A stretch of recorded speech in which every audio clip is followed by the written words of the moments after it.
The following is a special presentation of Tony Kurre Radio. Welcome, everybody, to another edition of Keefer and Kurre. We kind of get together every week and kick around, well, Tony, God knows what. And I'm excited this week because you will tell me what we're talking about. I'm excited. Yeah, I had kind of a funny story to kick this off, but it got me to thinking this morning because you and I are on the verge of being part of this group we're going to talk about. Okay. And and basically it is the golden era of life where you kind of enter into the realm of, you know, like when you're driving your car and you cross state lines, you're supposed to honk your horn. It says, welcome to Iowa or welcome to Indiana. Tony, we're about to cross that line. Welcome to seasoned citizenhood. And I'm really reluctant to join the group, but on the other hand, I don't particularly care for the alternative either. So it's a club you have to join unless you are, you know, really have some kind of a negative perception, which I do going in, but it's kind of mandatory. If you want to stick around, you've got to be in that. But with all that being said, I had a really funny experience this morning. My radio partner on my jock shows for a long time, and also a cast member in football season for our television show, The Starting Lineup, Terry Quillian, who I actually went to high school with, but I didn't really know her very well then. She was a year older than me. And, you know, when you're an underclassman, you can't really talk to girls in the next class or you burst into flames. Yeah. So I didn't want that to happen either. But anyway, all that being said, Terry and I have a great relationship and we communicate back and forth. And she this was very perceptive of her because she's a keen observer of different things that a lot of people wouldn't notice. But remember in 2019, after LSU with Joe Burrow and that exemplary, they had all the great receivers that are now superstars in the NFL, Jefferson and Chase and all those guys on one team. They won the national championship. And remember, the coach was Ed Orgeron. Mm-hmm. And Ed Orgeron was just a kind of a journeyman assistant. He had been head coach on an interim basis at USC, but the spring after, just a couple of months after they won the national championship, and they had Joe Brady as offensive coordinator, who immediately got a big job in the NFL and still there in that capacity. They had Dave Aranda running their defense as the coordinator. He's now head coach at Baylor. So how much of that was Ed? Anyway, Ed was probably in his mid to late 50s, and in that couple of months afterwards, Ed was popping up everywhere. They had him on political shows and giving his views on motivating people and all that. He was getting all the credit. But Terry noticed something right off the bat that appalled her and called my attention to it, that you kept seeing Ed in footage running on the LSU campus. He had always been a big old boy. Mm-hmm. He got into this whole physical fitness thing, and he's running around on Baton Rouge at LSU in the springtime, always with his shirt off. And it was kind of a horrid visual. And she's going, that's a bad sign. That's a forbidding bad sign when an old guy's taking his shirt off all the time. And she acquainted me with the fact that in her second marriage, when her and her retired husband moved to Hawaii, she said from day one, he basically shed his shirt and refused to wear a shirt anywhere he went. Now at the beach, that's fine. They lived in like an exclusive neighborhood in Maui, real highfalutin. She said if he was out in the yard or walking the dog or going down the street, he never had a shirt on. And she said she was always kind of appalled by that. And it's something that I'll continue with my experiences, but it's funny because when I was about 20 years old, I got a job at the Standard Club in Atlanta, which was right down on Paces Ferry. It was near the governor's mansion, really exclusive, rich guy kind of a deal. This was the tennis part of it. The golf was out in the suburbs somewhere. But my job was basically, it was locker room attendant.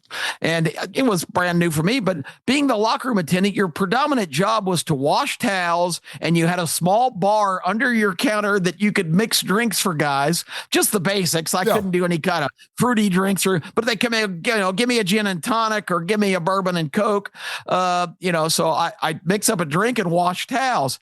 Tony, it was appalling to me, and I'm still haunted by this.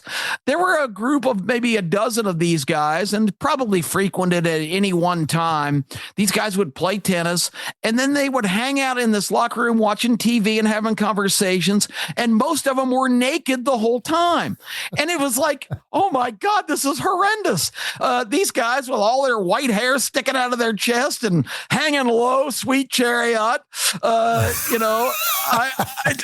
Tony, I'm still haunted by those visuals. I can't believe I'm on the brink of that kind of life.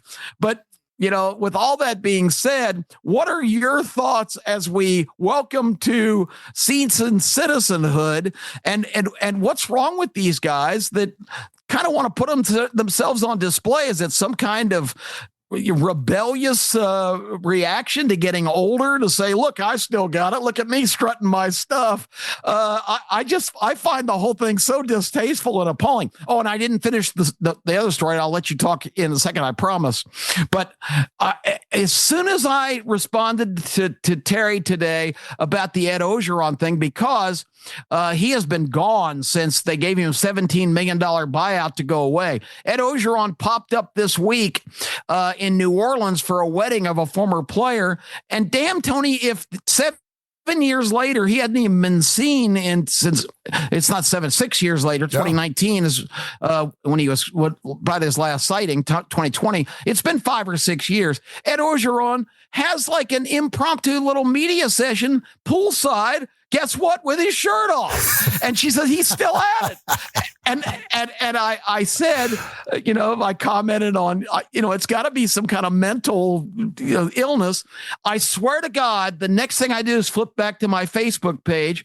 I get a solicitation from a really good guy that I know who's been after me all year. He wants me to join the Birmingham Stallions fan club. Mm-hmm. And I just don't have any appetite for spring football. It's not the Stallions. It's not Birmingham, but it's a secondary league. It's Bush League. My plate is full with sports. I don't have any interest in the USFL. If that makes me a bad Birmingham guy, but there's a point to this, because the very next line is, we have such a great time. We all go shirtless to the games down at Protective Stadium. And I said, what the hell is wrong with people in this generation? So now it's in your court. What are your thoughts? Well, if that's coming from Don, I'm not being part of that. There you go. I was not going to name names. You've seen Don on our show, and I know exactly what you're talking about. First of all, do you want to sit shirtless at a USFL game? It's absurd. I can honestly say this. This is a great story, and I got a million stories. First of all, I used to belong to the YMCA on Highway 280, and anyone that goes to the YMCA on 280, this is about 10 years ago, there was a guy. Yeah. He used to hang out in the locker room. And he was always naked. He was the one that would put the foot up on the seat when he would talk to you. Yeah. I never saw the guy work out. I only saw him in the locker room. What is up with that? Which was kind of strange. And the other thing is when I was in high school, there was a exhibition game at the Cincinnati Gardens between the LA Lakers and the Seattle Supersonics. And as extra credit, my teacher asked me if I'd want to go down there with a tape recorder and actually cover and get locker room passes for the game. And so I went down with a friend of mine named John Featherston. I'll never forget it. We took a basketball down there. And of course, as reporters, journalists, you're not supposed to be asking for autographs, but we were 16 years old. Oscar Robinson was down there. I mean, all the former Laker players were down there. We get down there. And of course, at that time, it was apropos. It was fine, but it just didn't happen a lot to have women in men's locker rooms. There was only one woman that walked in the locker room, and she almost looked like a guy. But I'll never forget the look on John Featherston's face, because these guys were just walking around naked. And you had primarily 90% of them were African Americans. We know African Americans, God took care of them. That's all I can sit there and say. And they were tripping over each other and everything else. And I can remember us just having a really difficult time, even at the age of 16, trying to make eye contact, because we had never been around that many naked men at one time, and just really comfortable being naked with each other. So that was, I'll never forget that story. And we had a good laugh over it. No, I think about, I've never walked with I walk every day. I've never walked without a shirt. When I do see a guy, and we have several guys in our neighborhood that run without shirts, but they can pull it off. They're in their 20s. They want to get some sun. You look like that. That's fine. You could pull it off. There is a couple of guys that do actually walk that they can't pull it off. And so I've always been, but I've never run the neighborhood, and I've never cut grass without the shirt on. That's another thing in our neighborhood. A lot of guys, I guess they feel like, well, we might as well get some sunshine, and maybe it's really, really hot. Maybe I'll take my shirt off and do that. The first two people I thought of were Bruce Pearl. Obviously went shirtless, and of course in infamy, and thank goodness he is a Hall of Fame coacher, and obviously has just made the Auburn Tigers a basketball program to be reckoned with the rest of time, as long as he's there. And Vladimir Putin. There's another guy.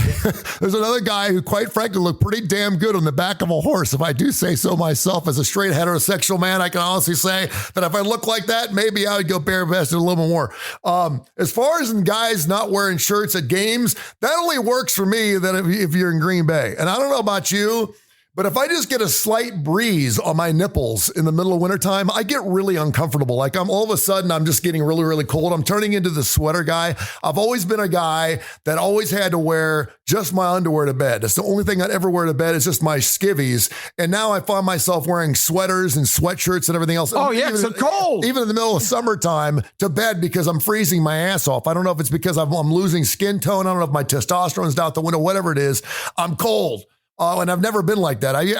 My thermostat is never seen 70. It's always been 68 or 69. If you get up right now, it's on 73. And my son's like, "What the hell's wrong with you?" I'm like, "I guess it's because I'm getting old. I'm getting cold." Anyway, totally agree with her from the standpoint that there's some guys that should never go shirtless. I would like to know. If you have man boobs, Tony, you should never go. There's nothing more disgusting than man boobs. That is very, very true. And unfortunately, I can honestly say, because if you used to work out, and then you don't work out, man boobs are going to be part of your life. Man boobs look good. Yeah. But it's disgusting. You can't do that. If you can pull it off and look good, without wearing a shirt, but then again, from a purely ego standpoint, if you look good, you look good. That's good enough to not wear a shirt. For Ed Orgeron, I applaud his efforts, and I applaud the fact that he feels so damn comfortable in his own skin. He could be like that. And I think people love that. I think people love the fact that some people honestly feel comfortable enough to be able to take their shirt, whether it be in a locker room, whether it be in a basketball game, or whether it be doing poolside, doing an interview. Well, Terry was right back then with Ed, because just 2 months later, shockingly, his wife of 34 years became a casualty. He cut her loose, and he was starting to bring 20-somethings to practice and such. So, I mean, she saw it coming. She saw the signs. Bill Belichick is hell 74, and he's taking pictures of himself on the beach shirtless. So maybe we're onto something. Exactly. That's a whole nother subject that I'm sure that this 24-year-old is just, attracted to the charisma and good looks of Bill Belichick, but that's another subject. I had two thoughts when you were talking about being in the locker room, with a bunch of well-endowed black fellas. It made me think of the line that always gets by the censors. others, even the cut down, cleaned up version of Blazing Saddles, the Mel Brooks classic. Remember, there's the scene where he rides up after a long time away from the railroad guys, and they're all so thrilled. So he's wearing his Gucci leather sheriff's outfit, and his best friend goes, Bart, they said you was hung, and he said, and they was right. It was right. That was, and I also thought about, remember the Seinfeld episode where Jerry and Kramer get to go to a playoff game, but the guy never calls Jerry back about getting the tickets for the next game, and Kramer blames it on Jerry because he didn't properly thank him. And at the very end, the guy does call and says, hey, I can get you guys in the game tonight because it's the Rangers against the Devils. You know, that's a big rivalry. And remember the very closing scene of that? I can get you in, but there's one catch. And remember they're with a bunch of shirtless idiots with the letters Devils painted on their chest. Yep. I think Jerry's the L, Kramer's the I, and they've got this giant fat guy as the S, who, after they're jumping up one by one with their letters on their painted on their stomach. It was absolutely hilarious. So that was the thought I had. But I have nothing against if you want to strut your stuff and show off what you got. But if that's a requirement for the Seasoned Citizens Club, count me out. I'm gonna go get some kind of operation somewhere, and maybe I don't know. I don't. And I'm in better position now. I've lost about 40 pounds in the last you're looking good. You can pull it off. You can pull it off. But I still have no interest in being shirtless. And maybe people are listening to this go, well, this is kind of dumb, but it just is it seems like it's some kind of a rite of passage where you're trying to validate that you're not getting to that stage. I can't really think of any other reason that a bunch of 60-something-year-old men, strut around at a public place at a ball game without their shirts on. You ever been to a nudist colony? I have not. How about you? There's actually, I have. There's actually one here in the state of Alabama, in southern Alabama. I've heard about it. Yeah. It was celebrate. What was it? Women nudist. It was only women nudist day. Anyway, there was a celebrate women nudist day or whatever last week, national holiday. They call it national holiday. One of this crazy wacky brownie locks thing. And I actually went to the link. And it was above board on everything. It was like, hey, listen, we really enjoyed not wearing clothes. It's not about the sex parts. It has nothing. It was very well lit. It almost made me want to join the club. But there is a club. Wow. There is a club here. I think it's maybe in Westover. But I had actually done a show from down there, and for obvious reasons. I will say this: there is something to be said. What did Jerry have? You were talking about Seinfeld. Did he have the girlfriend that walked around the apartment naked? Yeah. And whenever she sneezed or cringed, he was like, hey. Cringeworthy, yeah. I would open myself up to that opportunity. I don't care what she looks like. If anyone wants to walk around, looks like that naked, she can sneeze all she wants in front of me. I don't have a problem with naked Thursdays. But yeah, there's something to be said about guys. But if you go to these nudist places, they're all people that are in their 60s and 70s. That, quite frankly, I don't know if they were raised that way. I don't know if it was kind of like, you were either one or two kids. You either wore shoes or you didn't wear shoes. The kids that used to go barefoot to go run across glass, these kids used to run across parking lots. You can see them now going to swimming pools. The pavement will be like 145 degrees, and you'll see kids skipping across the parking lot going to the swimming pool. And I'm like, I'm taking one shot, man, and I'm looking for the white spark. I'm looking for anything white that I can step on because the bottom of my feet are on fire. And so I think it kind of goes for the shirt clothes optional thing. I could certainly understand it from Terry's standpoint. My question is, does she look? Like, does she look more than once? If you walk in on your grandma in the shower, do you look more than once? Or are you supposed to? Or are you? I'm sorry.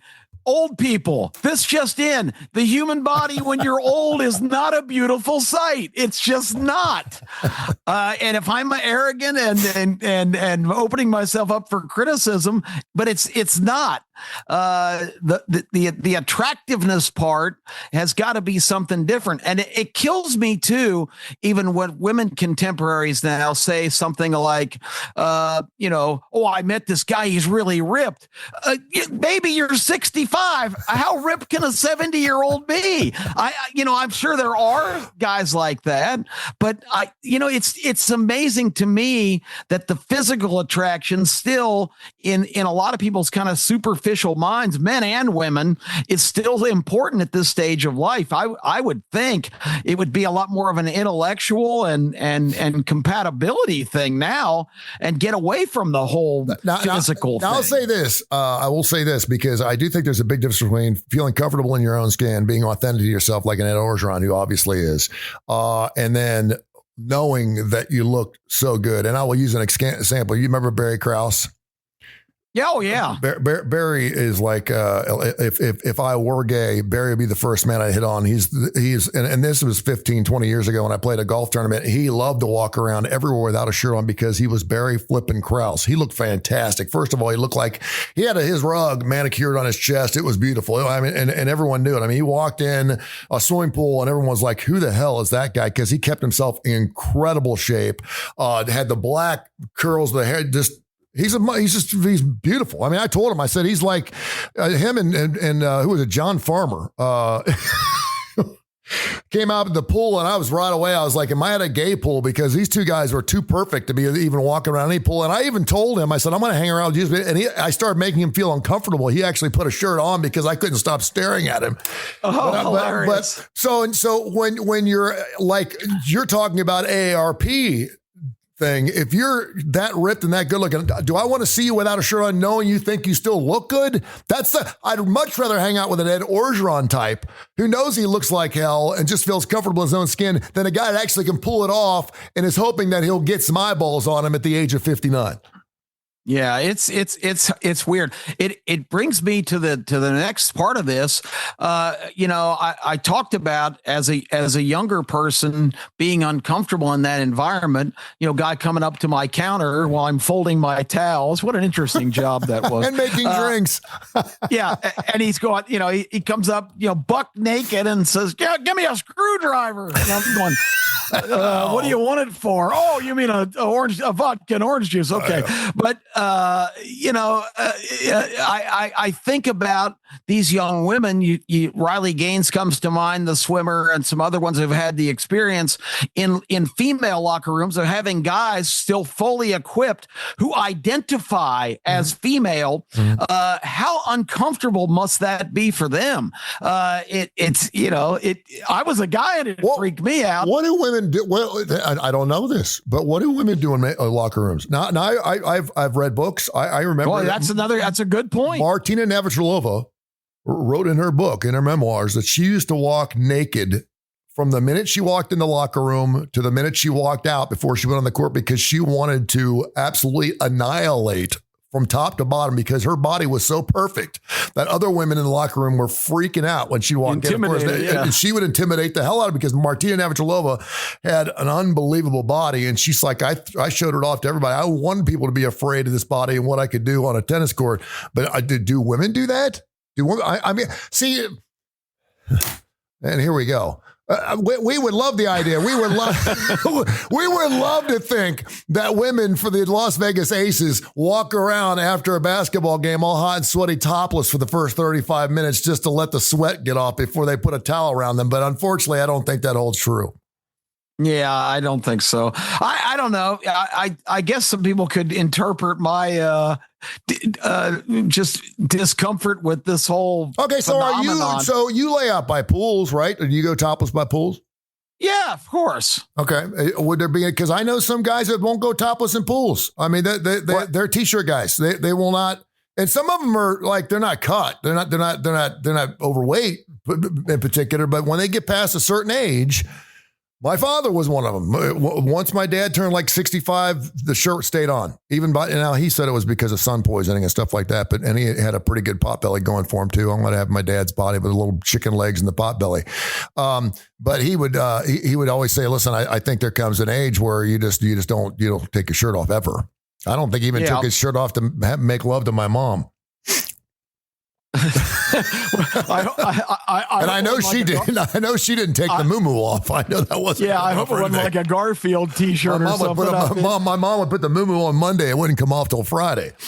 Now that you mention it, though, when I was a little bit of a heftier fella, I know I used tactics even laying in my poolside chair where I would just happen to position my towel right around my waist, or kind of just lay it on my stomach because I really didn't want to display that unsightly vision. But on the other hand, I'll ask you a question right now. Point out, and I'll do it if you do it. ABC 3340 starting lineup, first segment, shirtless next week. Oh, geez. I don't know if they all already rejected me getting a massage. Just the first 5 minutes. We'll invite Legend to come up and do it. He can join us too. I guess we can paint some kind of letters on our, we could do ABC, do a little promo. If management's okay with it. We can continue our conversation. We all, you and I have always discussed what it'd be like to go shirtless. I have never sat next to someone. Well, and I take that back. I have sat next to some people at football games that were shirtless. As a matter of fact, at a Stallions game. And it doesn't make me feel uncomfortable. I don't like them rubbing up against me when it's full, but unfortunately, the Birmingham Stallions don't have that issue. But if you're at a Tennessee Titans, you can walk away. There's plenty of room. But at a Tennessee Titans game, middle of August for exhibition game, you'll probably see some shirtless guys out there. But maybe that'd be a situation we could do on the show. Well, I'm not interested in being shirtless, but real quick, because it's a related topic, because we brought it up. A couple of guys have kind of tried to make me feel guilty, and not the gentleman we mentioned, but some guys have kind of indicated that, well, if you're not supporting the Stallions, then you're anti-Birmingham. How do you feel about that? You've been in Birmingham a long time. No. It's nothing against the Stallions or Birmingham. I'm just not interested in the spring football league. No, you just can't be. You can't. And for example, and glad you brought this up right now. You know what's going on. We have the police officer. What is it? The police officer, first responder, and firefighters Olympics going on. Are you aware of that? Yeah. That my son actually brought me. So we're gonna go, and I said, why? And he said, don't you want to go watch it? I said, not really. I mean, I went to the World Games. I mean, just to show my support. I said, but I didn't even know there was a police officer, and good for them. I think it's great. But today they're doing motorcycle wrangling and doing billiards.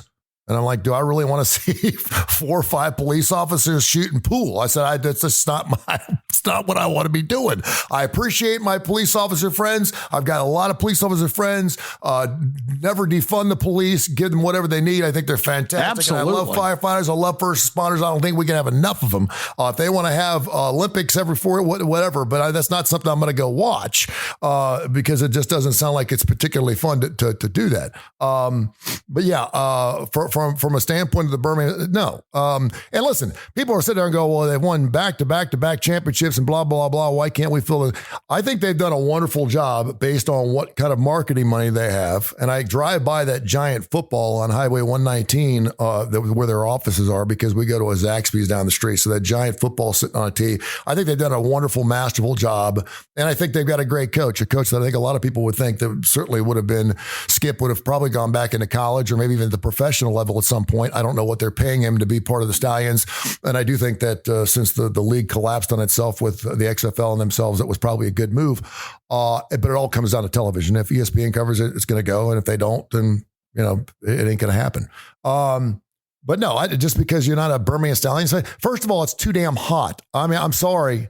I went to the Def Leppard concert last Wednesday night and about passed out. My ass is 60. I mean, I kept it together. But when you get older and you get a little less temperamental, you get to pick and choose how uncomfortable you want to be in your life. And to go into a football game in the middle of July just ain't my thing. I'm sorry. The only reason I go is because there's nobody there and I can actually walk around. But I mean, we're the kind of guys, at least I am, I'm calling up and saying, which side's the shade on? I'm not sitting on the sunny side at a football game in July or August. I'm sorry, I'm not doing it. So because of that, no. But if they want to listen, Stallions fan, good for them. I mean, that's great. It always starts with a small little group. There's a video of out there somewhere, and I forget what it's called. They're at some concert, and this one guy standing out in the middle of the lawn without a shirt on, and he's jumping around, and he's just doing this crazy thing, and people are videotaping it because the guy looks like he's drugged up and out of control. Long story short, by the end of the video, there's 1,000 people that have joined him. They see him having a great time. He doesn't give a shit about what people think about him. He's having a wonderful time. He's doing loops and stuff. Next thing you know, a guy comes in, and he stands with him. Another guy comes in. Next thing you know, there's a group of 50 people that are jumping up and down at this concert, and they create their own group. And that's what the Stallions fans are doing. So if that's what you want to do, that's great. I'm just glad to see that they've been around long enough to make that happen. Well, if you're going to invite me to a game, invite me to one with the shirts on section. I'm really not interested in displaying my my body parts or even my upper body to an admiring group of guys. That's just not how I just try to think about how often I'd be sucking in, because I mean, we suck in. Now this is really interesting too, and I didn't realize this. But I went and saw my good friend, Dr. Josh Claypo, who, by the way, could go without a shirt and pull it off. He keeps and he looks fantastic. But his wife was telling me that women suck in more than men do. And I said, it's really? I was not aware of that. I said, that's impossible. And she goes, no, she goes, seriously, she goes, we are constantly, that's why we have so many issues with our colons, our IBS and all that stuff, is because we are constantly sucking in. And I thought only guys did that, because I'm constantly sucking in. I've always sucked in. I've always had the pot belly, the beer belly. And I always say, if you can't see the tip of your dick, you need to lose weight. And that's what I always tell my son. If you look down in the morning and you can't see the tip, then you need to lose some weight. And so I've always made a point to make sure that I'm sucking in enough that at least I can see what I've got. But I'm telling you, she said that women are constantly sucking in. I said, really? She said, and I never knew that. I said, that is shocking. Well, that was the whole concept behind the girdle, right? I mean, sure. And I still, nobody's ever been able to answer this question. I've wondered about it since I was a kid. There was a bombshell movie star named Jane Russell who started doing Playtex girdle ads. Yep. And remember, it was the 18-hour girdle. And I always wonder, and nobody's ever been able to explain to me, what happens after 18 hours, Tony? Did it self-destruct? Did it disintegrate? You blew up. Did the seams burst? What the hell happened to the 18-hour girdle? Could you imagine back in the days when they have to, were they just girls? Women would be putting their feet in the middle of your back, pulling the straps to try to get your waist this big and your buste up like this to get that hourglass look. Yeah, and Kim Kardashian, she's made a living off of it, right? She's got the Skims. I mean, women love the Skims. The thing about the Skims is eventually it's going to come off. That's what I've always thought, and I've had the laser lipo thing done with Dr. Marie Mickey. You have to wear this Velcro thing for like 4 or 5 weeks. It helps keep your shape in your body, takes the muffin tops off, and you get used to wearing it. And it makes you look damn good to the point where you don't want to take it off. Hopefully the surgery is good enough that you can eventually take it off in your body's formation. But I still have the girdle. But occasionally, if a guy will put it on and you put your hands on it, you can't tell he's wearing the girdle. And it is amazing how much better. But eventually, if you end up landing the woman or the guy you're trying to impress, they're going to see you naked. So it's going to come off sooner or later. It's all going to come out in your profile, right?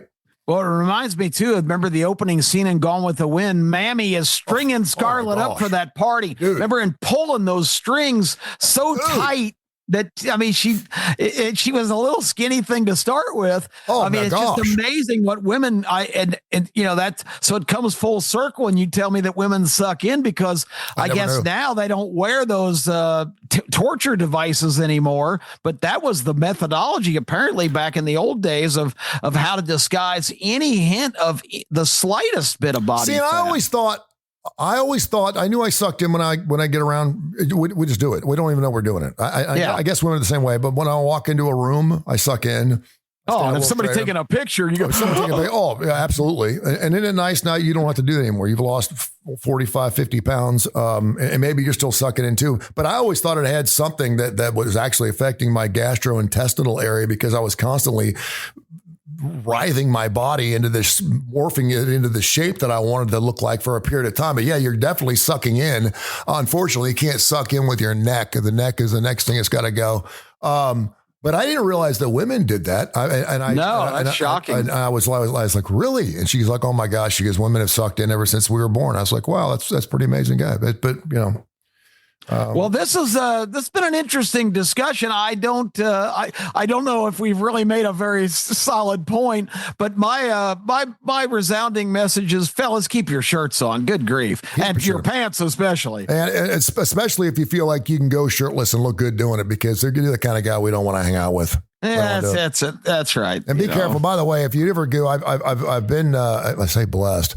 I went to Aruba with my wife on a second honeymoon, and they have topless beaches down there. And in Aruba, it's pretty people. So I can tell you right now, you're going to want to see almost everything that's naked on the beach. And I even asked the guy, because I wanted to go topless and bottomless, because guys we can't have fun. We can't do anything. And so I asked my wife, I said, if you want to go topless, and she's like, no, I said, man, because my wife had a great rack. I said, go for it. I said, it doesn't bother me. And she goes, no, it really makes me kind of feel uncomfortable. And so of course I had the dark shades on, and on my eyeballs, I mean, I had a headache. I had a migraine headache because my eyeballs were just kept straying all over the beach because everything would look fantastic. And I asked the guy, I said, can I go bottomless? And he looked at my wife. He said, she can, you can't. I said, oh, so women were allowed to go bottomless, but men weren't allowed to go bottomless. I said, oh, but there was also another beach in Barcelona, Spain. I'll never forget. And you mentioned him. I was with my good friend, Herb Winches. And we're on the beach and we see this thing coming at us from 50 or 60 yards. And I said, the first person who can identify whether it's a man or a woman buys the next round of drinks. And it took the guy probably about 10 feet from us to realize that it was actually a man and not a woman, because just because it's a topless beach, you don't want to see all of it. You don't want to see half of it. Half of it's not good unless, of course, you're going to a rich area like the Caribbean or Barcelona or Rio or something like that, where, half the people are going to be looking good. But it's so funny because, we just get so, in Europe, it's like, it's no big deal. I mean, it's really no big deal. Well, you can still go to Vegas if you're inclined for this kind of behavior, and they have the European pool that no kids or anybody under 21's not allowed. Did you know there's a topless? Boat on every ship on cruise lines? I was not aware of that. I knew some of them had them, but Carnival Cruise Lines, and I was not aware of this. And I found out on the last day, and obviously you can't take cameras or anything up there, but almost every single cruise ship, if you pull it up, almost every single cruise, even family, I think even Disney, there is a deck that you can sunbathe naked in because of international waters and stuff like that. And obviously there's several rules that go along with that, but yeah, you can go, and you don't have to be topless if you don't want to be up there. But I mean, obviously people are used to doing that kind of stuff. So just something to think about next time you go on a cruise. Well, I don't know. Like I say, I don't know what grand conclusions we've made with this discussion. There's absolutely none. That your friends and the women that you like in your life don't want to see old guys not wearing shirts. Yeah, I just thought that sequence of events today was hilarious. But if we told people we were going topless this weekend on ABC 3340, we would have some people just tune in just to see what the hell is going on. I know. Well, I just did need to know about these sensationalized headlines. Mm-hmm. Stupider things have drawn viewers, so who knows? It's a way to go. We live in just a headline and soundbite society, so I guess the more outrageous you can be, I'm going to say, sadly, I guess that's what gets people's attention. We could always invite Elvira to come back and join us. Elvira can pull it off. Literally, she can pull it off. And she basically did pull it off. She did. And she'll be back in October, by the way. We're having her on the show again. But it was some sweet revenge for me, because I didn't even, when we had Elvira on, she was hanging out everywhere. And since she was sitting next to me and not across from me, my vision's not very good. So I was oblivious. And my ex-wife happened to be in town watching the show. And she texts me and says, she's petting you.